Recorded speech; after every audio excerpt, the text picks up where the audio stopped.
When we think about the natural order of life, we expect that one day we'll have to say goodbye to our parents and grandparents.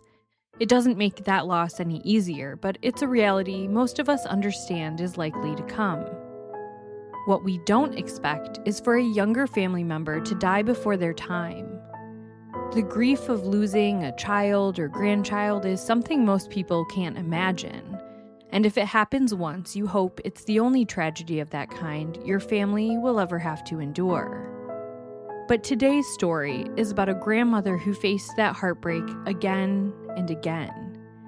In a farming town of fewer than 200 people, JoAnn Stinnett faced tragedy tied to violence 3 separate times. The case we'll be focusing on today is that of her grandson, Branson Perry, a young man who stepped outside for what should have been a routine task and was never seen again. And in discussing his case, we will also talk about the others. Over the years, the town of Skidmore, Missouri has become known for a series of tragic and unusual events that have drawn national attention. The town has developed a reputation that extends far beyond its small size. But behind every headline is a real person and a family left to pick up the pieces. For the past 25 years, Branson's loved ones have lived with unanswered questions, searching for an explanation for what happened after he walked out of sight on an ordinary April afternoon. I'm your host, Megan, and each week on A Simpler Time True Crime, I cover older unsolved cases and challenge the idea that a simpler time meant a safer time. This week, I'm bringing to you the unsolved disappearance of Branson Perry.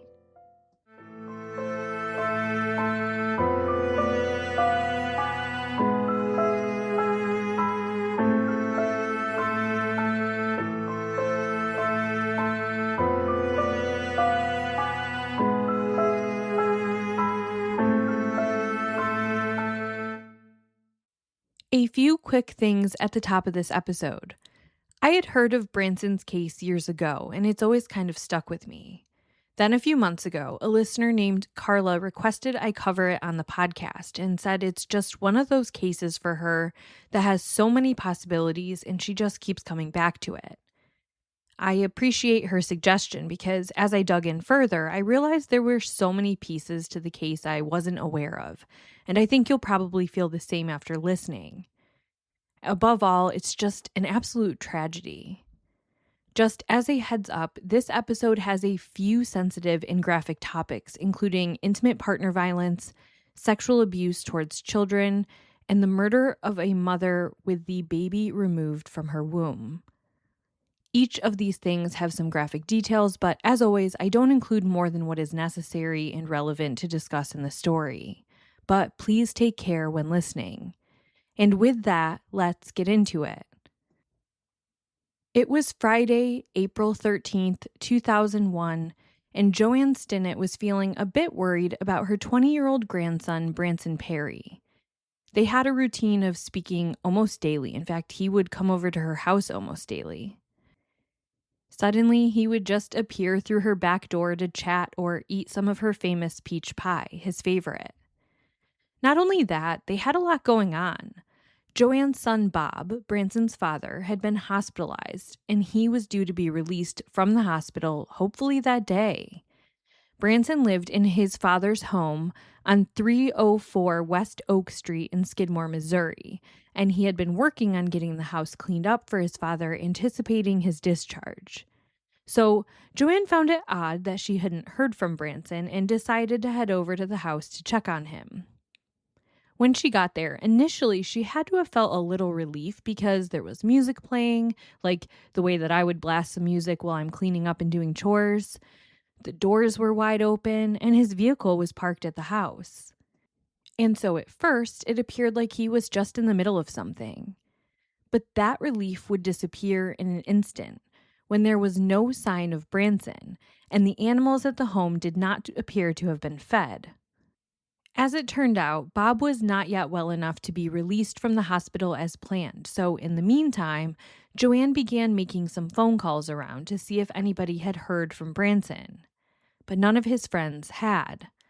On Sunday, Bob called his ex-wife Becky, Branson's mother, who had moved to a town 20 miles outside of Skidmore after her divorce from Bob a year prior.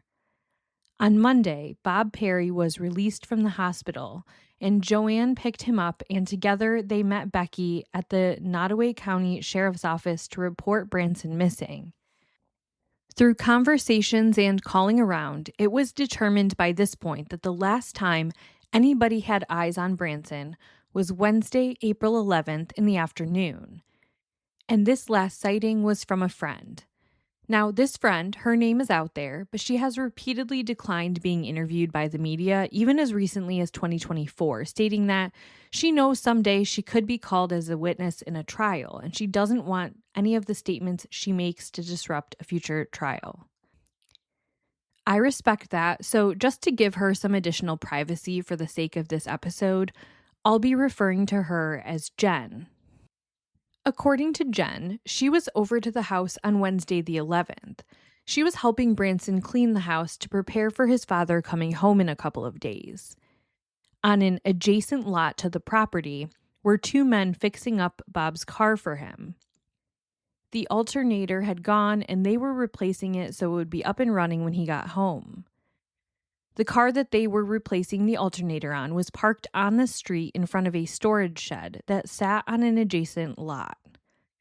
At around 3 p.m., Jen reported that Branson stepped outside, and when she asked where he was going, he said he was just bringing some jumper cables to that shed and that he would be back in just a moment.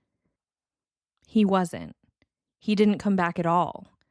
The men working on the car said they never saw him. And Jen, well, she said she figured he got sidetracked, and because she was wrapping up what she was working on, she left shortly thereafter, unaware anything was amiss. So there, presumably for another day and a half, the house stayed just as it was, frozen in the moment, with no alert to anything amiss until JoAnn Stinnett got a feeling that something was off when she hadn't heard from her grandson. And maybe JoAnn's worry was a little heightened because she had just lost a granddaughter to tragedy 6 months earlier. Her granddaughter, 25-year-old Wendy Gillenwater, was engaged to an abusive man, her fiancé, Greg Drago. In October of 2000, in what was described at the time as a domestic disturbance, Greg violently beat Wendy and then dragged her behind a vehicle down several country roads around Skidmore. Tragically, Wendy did not survive her injuries. Greg was sentenced to life in prison for this, but JoAnn's large family was still reeling from the loss just months earlier. Oh, and by the way, I did just double check. Greg is still in prison where he belongs. Branson was a bright spot in JoAnn's life and the life of all of his family. He was born on February 24th, 1981 to his parents Bob and Becky. He loved growing up in a big family. On his father's side, JoAnn Stinnett had 9 children, so he grew up with tons of cousins. He loved animals a lot. After graduating from high school in 1999, he worked for a while with a traveling petting zoo, which I'll have a picture of him on the Instagram doing that, at SimplerTime Crime Pod. When he was growing up, he loved to ski and he liked being in the outdoors. He wasn't really interested in college after high school. He tried to join the army, but he had an issue with his heart. It kind of had a rapid heartbeat, so he wasn't able to pass the medical clearance for that, and he was still just figuring things out. For a while, he worked with a local roofing company, but at the time of his disappearance, he was unemployed. Growing up in a community like Skidmore is unique, and it already had a reputation for a very unique crime that happened 20 years prior. In 1981, the tiny town of Skidmore found itself at the center of a story that would capture national attention. For years, residents had feared a local man named Ken McElroy, who was accused of numerous crimes ranging from theft and assault to rape and intimidation. Despite being indicted many times, witnesses were often too afraid to testify against him, allowing him to repeatedly avoid serious consequences.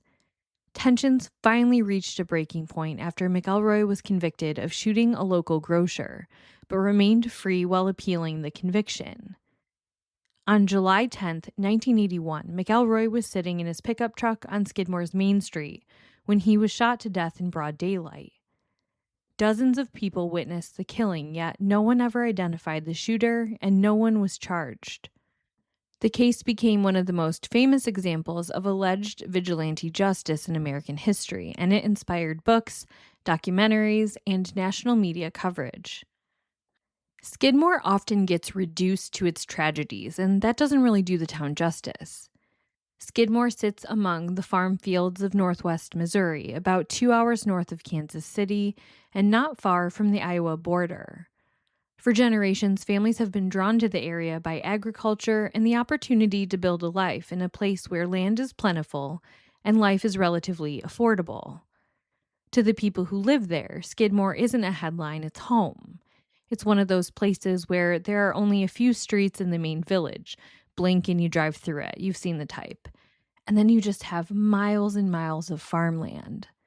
If you are someone who gets uncomfortable by isolation, this is probably not the place for you. But based on all the pictures on the Bring Branson Home website, you can tell Branson lived a classic 80s, 90s kid childhood. He was outdoors, lots of joy. So many good pictures. I'm going to link the website, but I'll also share some of them on the Instagram page. So fast forward, what did happen when he stepped outside with those jumper cables? What was happening in his life? What could have made him just disappear? For years, that was mostly a mystery, but over time, more of the picture has come together. I'll take you through the path this investigation has gone down and where it stands, because even updates in just the last couple of years have proven that this case is just one person with one piece of information away from being solved.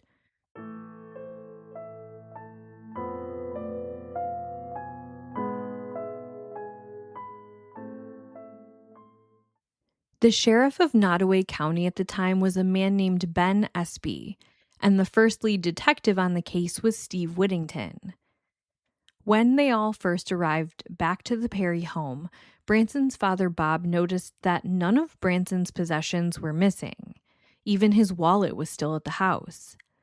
Curiously, though, the jumper cables he was supposed to return to the shed were not there. Like most missing persons investigations like this, there were two things happening simultaneously as part of the process. One, finding potential witnesses and those who know Branson to interview them and try to piece things together. And two, doing a physical ground search.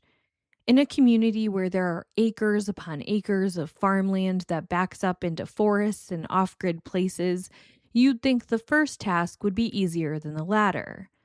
You'd be wrong. Detectives couldn't get anyone to talk. That included the two men outside working on the vehicle that day. It wouldn't come out until years later, but one of those men was a 49-year-old mechanic named Bill Drago.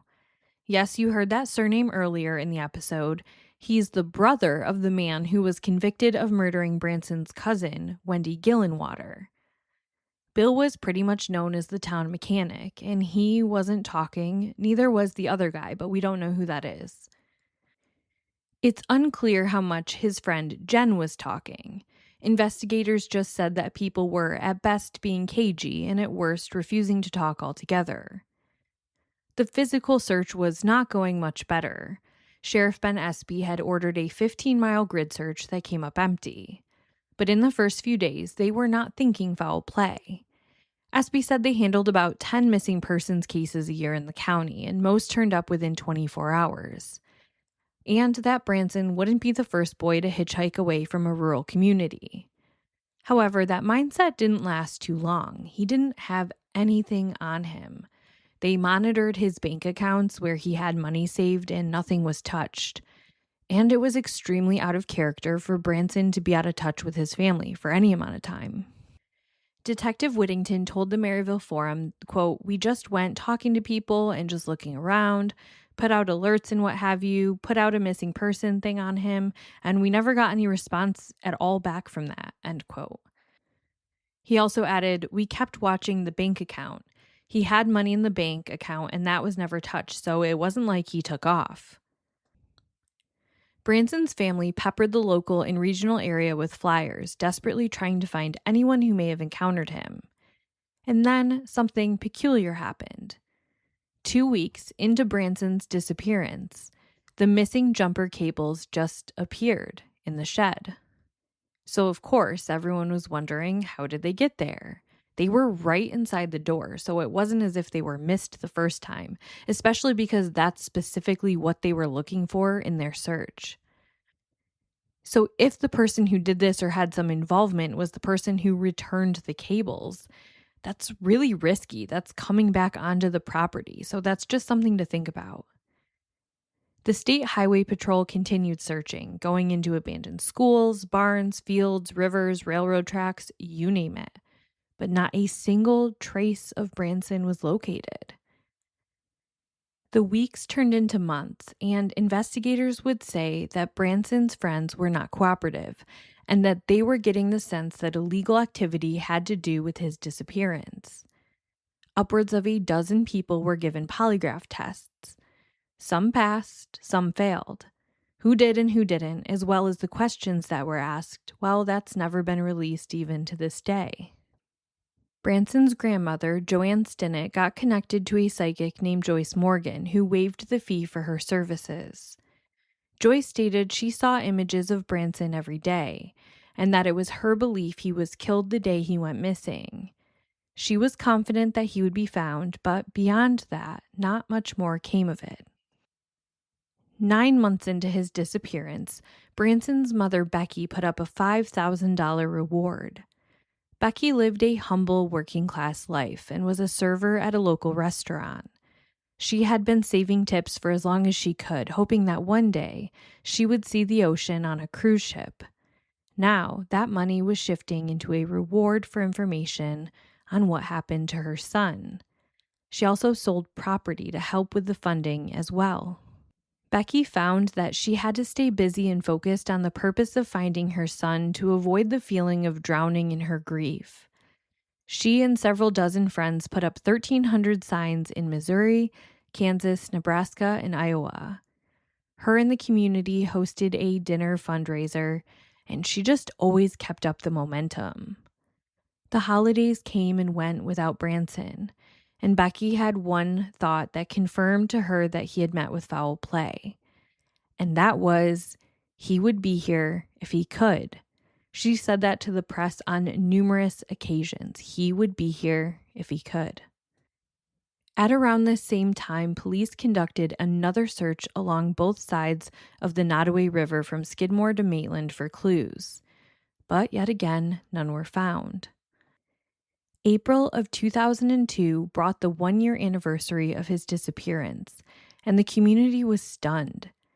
Sheriff Espy told the papers that the FBI had recently been brought in, and additional technology was being used for searches.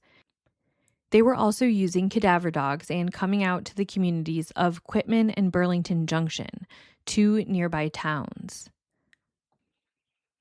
Espy said, quote, "It won't surprise me if he's not here, and that's why we can't find him. His picture is right here on my desk where I see it every day. I think about him at least a dozen times a day, before work, at home, constantly. We're not going to leave any stone unturned. This is the one we need to get taken care of. I wish we could have it solved for the family, and we will. I know there's going to be an ending." When asked how often she thinks of her son, Becky told the paper, quote, "How many times do you blink your eyes in an hour? I don't have a choice. I'm his mother. He's always with me. I feel like I'm just existing. I wish I knew how to do this. I wish I had a book with directions. I can follow directions, but there aren't any for this. I don't know what's expected or what's normal. So I try to put a smile on and get through it one day at a time." End quote. Becky also shared a cute story about how she was terribly afraid of spiders, and when she would see one, she would scream. Branson always knew her spider scream, and he would come to his mother's rescue, but also the rescue of the spider. He valued all creatures, and so he would collect the spider and rehome it outside away from his mom. Around the 1 year anniversary, Becky said she encountered a spider and she knew right away that it was Branson connecting with her. She said, quote, "Branson would be so proud of me. I actually caught one and let it go for him." The case wouldn't have very much to go on for the next year.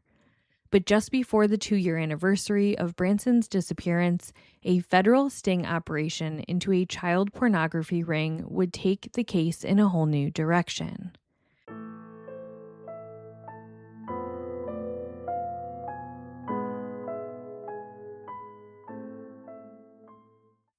April 11th, 2003, the 2 year anniversary of Branson Perry's disappearance, and the headline of the St. Joseph News Press displayed the following: FBI links man to unsolved disappearance.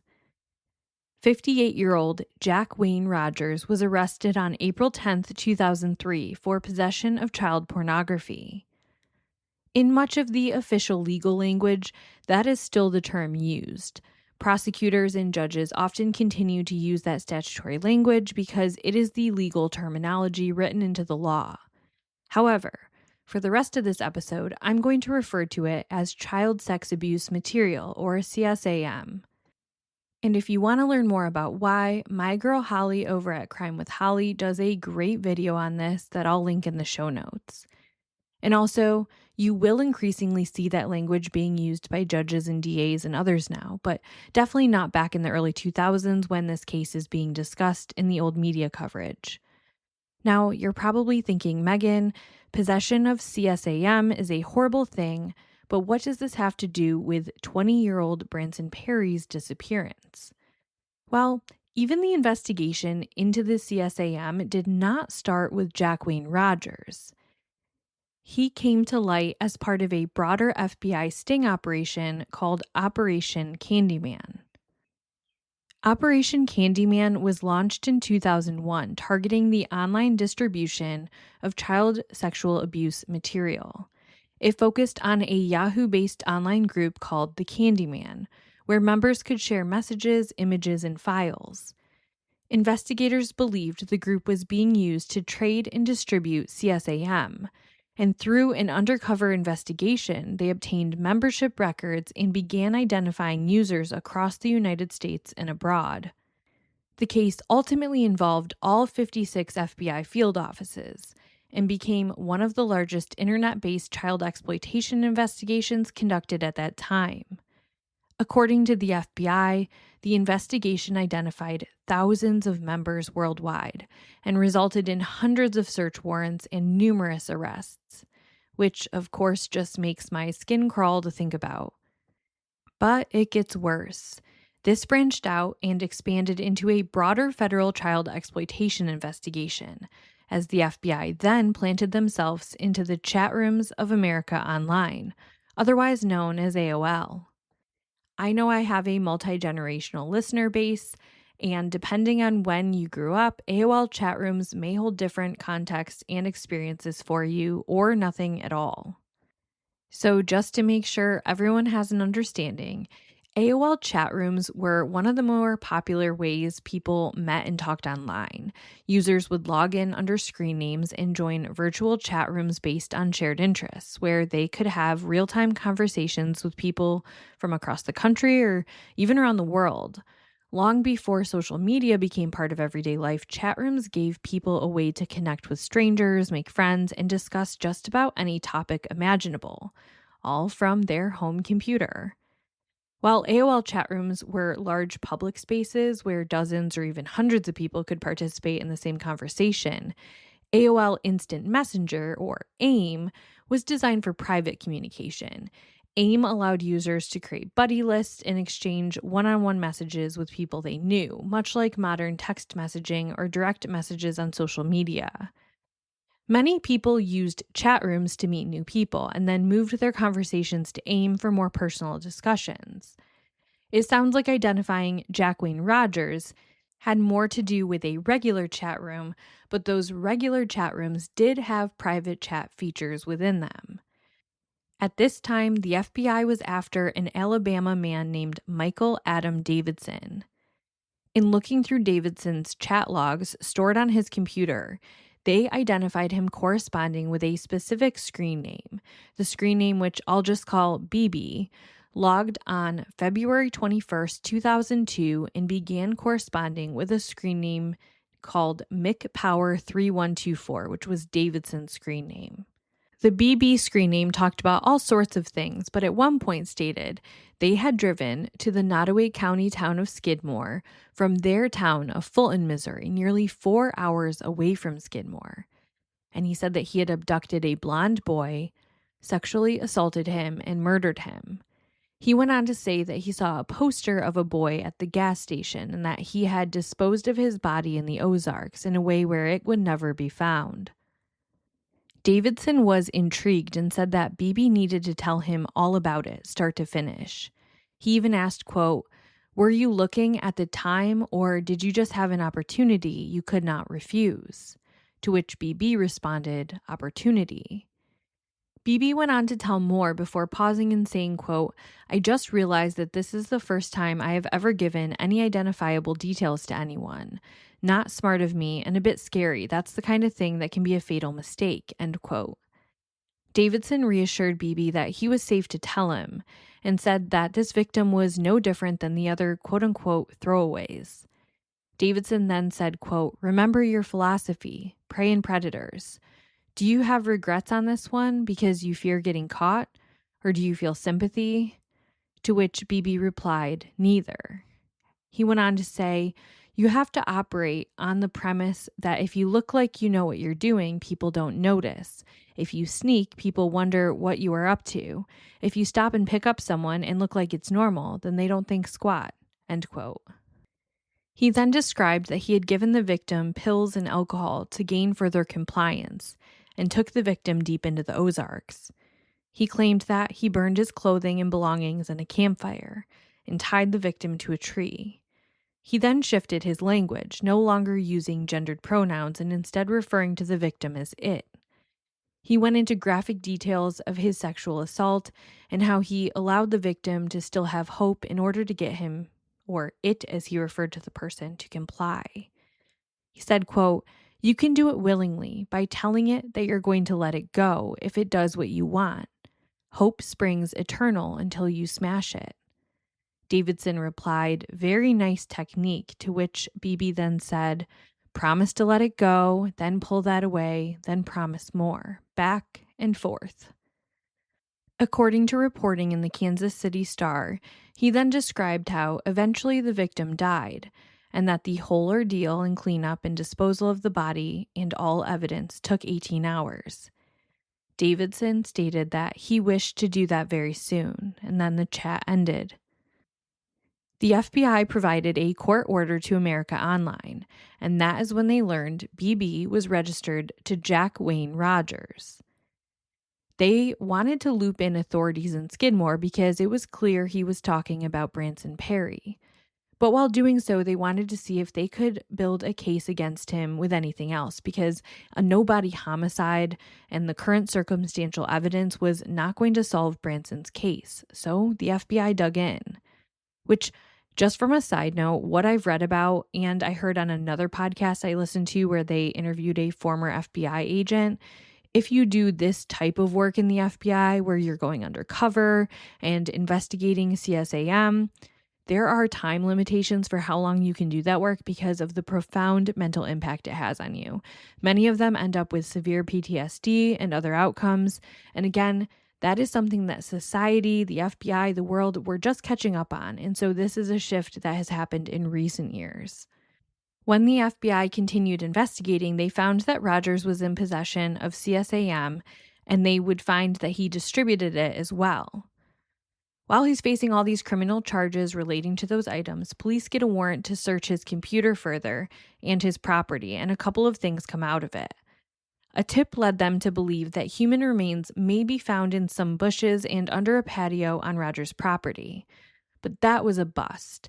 However, cadaver dogs did pick up on the scent of biological material in a travel camper on Rogers' property. Also found in the trailer was a necklace with a claw pendant. This was shown to family members and friends of Branson's who said it matched a necklace he wore. Nottoway County Sheriff Ben Espy referred to Rogers as their number one and only suspect in the case at this point. But there were a few holes, the most obvious being nobody could locate Branson's remains. When questioned about it, Rogers said very little to detectives, saying that it was just a game and fantasy he was playing. When they pressed him for details, he turned pale, began sweating and shifting in his seat, and then he asked for a lawyer. Rogers' lawyer did say that online fantasies, as horrible as they may be, were not proof of a crime and that that's just what this was, a story he made up. The continuous investigation into Rogers turned up more disturbing finds, including that he had been paid by a man to remove his genitals. This person came forward, and it was all traced back to a rural motel room. There was also photo evidence of this, and so he was charged additionally for that, specifically relating to doing medical procedures without a license. The initial CSAM charges he pleaded guilty to, and he got a 30-year sentence for those. With the ones relating to the motel medical procedure, he pleaded not guilty, but was found guilty in trial and sentenced to an additional 17 years. By the way, I haven't even told you anything about Jacqueline Rogers, and I don't want to spend too much more time on him, but he was a lay minister in a Presbyterian church. He had previously served time in the early 90s after he was caught in a sting operation with the U.S. Postal Service. He had sent a $55 check to purchase what he thought was going to be mailed child sex abuse materials, and instead it was a trap and they caught him. He didn't serve much jail time, but was on probation. And get this, the church knew about it, but he convinced some of them that it had been a setup. Others thought he had been rehabilitated and he was now safe. He ran vacation Bible schools. He was allegedly involved in Boy Scouts of America. He also ran a job-finding business. He held countless community roles where he was around children, including traveling with church youth groups at times. Eventually, at least one I could find documented came forward with sexual abuse allegations against Rogers while he was in his position as a minister. Suspicion stayed high around his involvement with Branson's case. Another version of events was that Branson suddenly left to go visit a friend in Kansas City. That was some of the intel that police had gotten, and that he had hitchhiked with Rogers, which would align a bit with Rogers' story. And Branson's father, Bob, said that Rogers knew too much about his son for it to just be a fantasy. He held that belief all the way up until his death in 2004, 3 years after Branson went missing. Branson's mother, on the other hand, seemed less convinced. As difficult as it was, she read through all the chat transcripts and noted that nothing he stated about Branson was specifically identifiable to him. Certain things were just not adding up to her. And the focus would only shift away from this theory more as the years went on.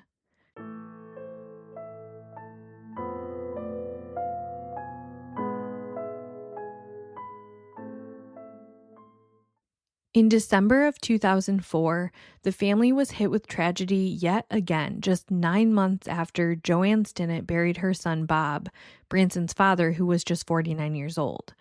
Because in December of 2004, JoAnn's granddaughter-in-law, Bobby Jo Stinnett, was living just outside of town with her husband, Zeb Stinnett. Zeb was one of JoAnn's grandsons and a cousin of Branson Perry. The young couple was eagerly awaiting the birth of their first child, and Bobby Jo was 8 months pregnant. Unbeknownst to her, Bobby Jo had been communicating online with a woman she believed shared her interest in rat terriers. The woman, who was actually 36-year-old Lisa Montgomery from Kansas, had spent months creating a false identity. On December 16, 2004, Montgomery traveled to Missouri and went to Bobby Jo's home under the pretense of looking at puppies. Once inside, she attacked Bobby Jo and strangled her to death. She then used a knife to cut open Bobby Jo's abdomen, deliver her baby girl, and abduct her. When Zeb returned home from work, he made a discovery that no one ever should have to. Investigators quickly realized that the baby was missing and launched a desperate search. Less than 24 hours later, authorities located Montgomery in Kansas with the infant, whom she was falsely claiming as her own. The baby was safely recovered and reunited with her family. Montgomery was eventually convicted in federal court and, after years of appeals, was executed in January 2021. This story brought the national spotlight into Skidmore, and it's still talked about today. It's just incomprehensible.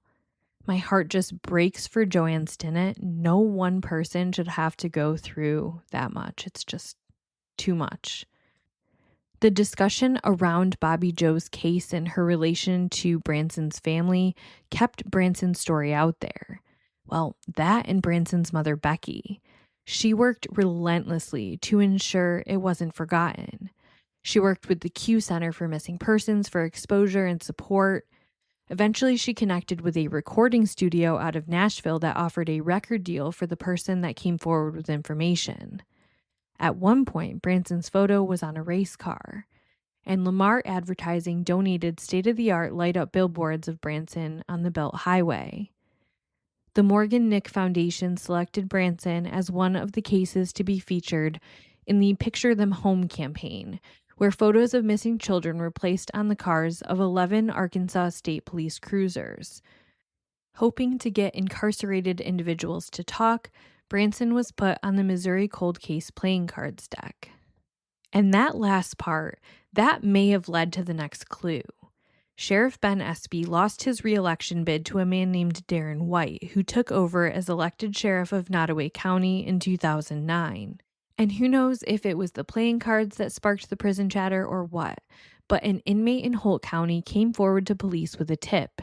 He said that he knew where law enforcement could find Branson's body, and he indicated the remains were on a property in Quitman, about 6 or so miles outside of Skidmore. If you think Skidmore is small, well, Quitman has a population of 55. Investigators pulled out all the stops.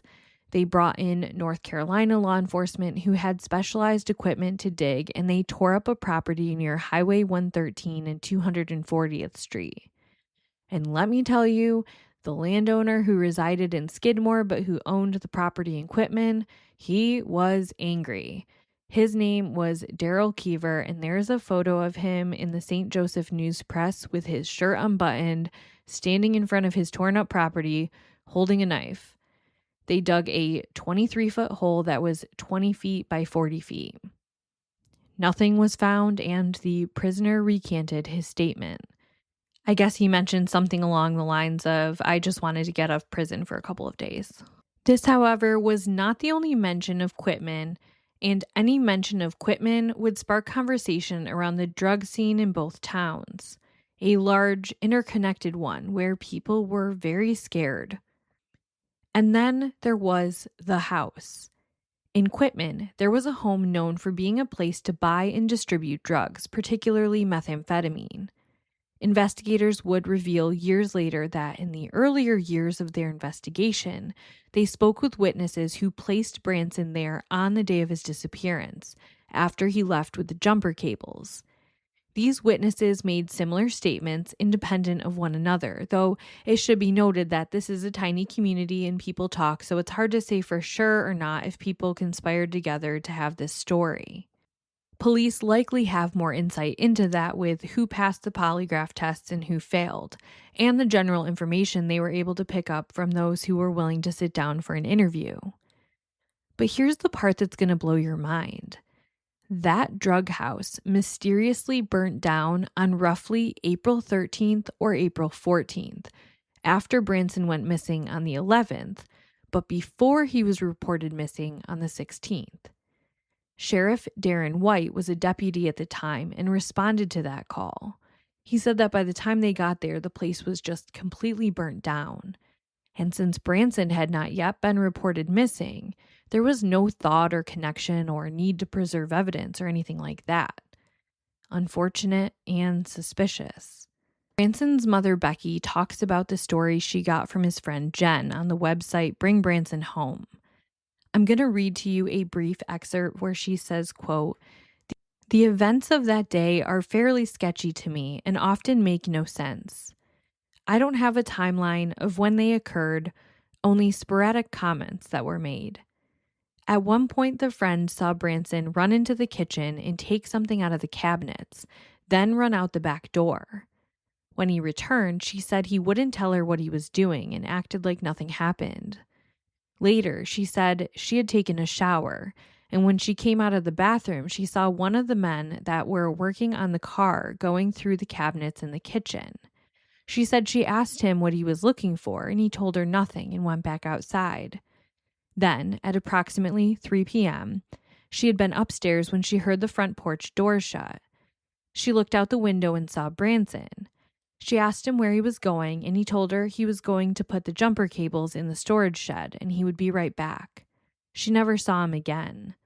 The men that had been working on the car claimed to never have seen him. No one saw him. According to the book Baby Be Mine, the shocking true story of a woman who murdered a pregnant mother to steal her child by Diane Fanning about Bobby Joe Stinnett's case, his friend, who we are calling Jen, told investigators that her and Branson had used marijuana and amphetamines. Branson had tried to keep his struggles with addiction under wraps, but he confided in his aunt just a couple of days before he went missing that he was struggling, that he wanted to get clean, and that he was going to check into a treatment facility after his dad was out of the hospital. Darren White, who was sheriff from 2009 to 2017, told the Maryville Forum, quote, "I can tell you that there were a lot of people that were involved in the drug community, involved in selling, and there were a whole bunch of them that they were all familiar with each other." When asked by the Forum about his theory, he said, quote, "The best theory is that that house is where he was actually murdered. That's the best theory, that he was murdered in that house, and that ultimately, of course, when the house was destroyed by fire, any possible evidence that might have been there would have been destroyed in the fire." In 2022, new sheriff Randy Strong stated that they had a suspect in mind, but that without Branson's body, they didn't have a strong enough case to move forward. This is tough because as time has gone on, people who are heavily involved in the drug scene, they tend to age and die faster. And so tracking down those people who may know something gets harder with each passing year. Bill Drago, one of the two men working on Bob Perry's car that day, died in 2021. And the people in Branson's family have continued to pass away as well. Branson's mother, Becky, died on Valentine's Day 2011 after a hard-fought battle with melanoma. Her obituary listed herself as being predeceased by her son Branson, a reality that those close to her said she grew to believe over the years. JoAnn Stinnett died in 2015, also never knowing what happened to her special grandson, who she thought of every time she made homemade cream puffs. Branson's aunt, Gail McMurray, has kept her foot on the gas with the case and helped keep things up to date. There are still some people who believe Jacqueline Rogers had something to do with Branson's disappearance. After all, friends and family identified the necklace in his possession as Branson's. At the same time, much of that theory doesn't add up, and I'm sure that the necklace Branson has was not the only one of its kind. The majority now seem to believe that the answers of what happened to Branson lie within a frightened small town that has been plagued with drug issues. Did Branson intend to go out to the shed, but then heard people were heading over to that drug house and he wanted to buy drugs? Did he just say the thing about the jumper cables when really he was planning on going the whole time? Who returned the jumper cables that were missing for 2 weeks? I know people are scared, but you have to remember authorities have a suspect in mind. That's really not what they're asking for from you. What they mainly need now is to find Branson's remains, not only for the forensic aspect, but to give him a proper burial. His stepfather purchased a headstone for Branson next to his mother, so the space is just waiting. There are people in the communities of Skidmore and Quitman who know where Branson Perry's remains are. Some rumors are that his remains have been moved one or more times. Someone is aware of where they are now, likely several people. And all that's needed is one anonymous tip to lead authorities to find those. and it will put the case and its viability for prosecution on a whole new trajectory. If you have any information on the disappearance of Branson Perry from Skidmore, Missouri in 2001, please contact the Q Center's 24-hour tip line at 910-232-1687. You can also contact the Nottoway County Sheriff's Office at 660-582-7451 or the Missouri State Highway Patrol hotline at 1-800-525-5555. No piece of information is too small. This has been another episode of A Simpler Time True Crime. Before I completely wrap up this episode, I'd like to give a shout out to another podcast I think you should check out. It's called She Goes by Jane, and I'll have it linked in the show notes. In this podcast, hosts Amy and Vanessa share stories of missing women and unidentified women. They are victim-centered, no gore, just the facts, and they tell these stories with such care. Each episode, they have a guest reader who reads a poem written by the host dedicated to women from each episode. I had the absolute honor and pleasure of reading a beautiful poem in their recent episode on Lois and Karen Williams. So please go give them a follow, add them into your rotation. You won't regret it. If you appreciate the work I'm doing, please head over to Apple, Spotify, or wherever you listen to podcasts and leave me a 5-star review. Word of mouth really helps me grow. It's so appreciated. If you wish to support the show monetarily, you can join my Spreaker Supporters Club at the bottom of the show notes. Doing so makes episodes ad-free when you listen to them in the app or on Spreaker.com. That's the Spreaker app. You just have to download it and log into your account. Case suggestions can be made to simplertimecrimepod@gmail.com, and make sure you follow me on Instagram where I post the most, including pictures that go with each case each week. As always, thank you so much for listening, and join me for another episode next Monday. Except this week, keep your eyes peeled for a bonus episode.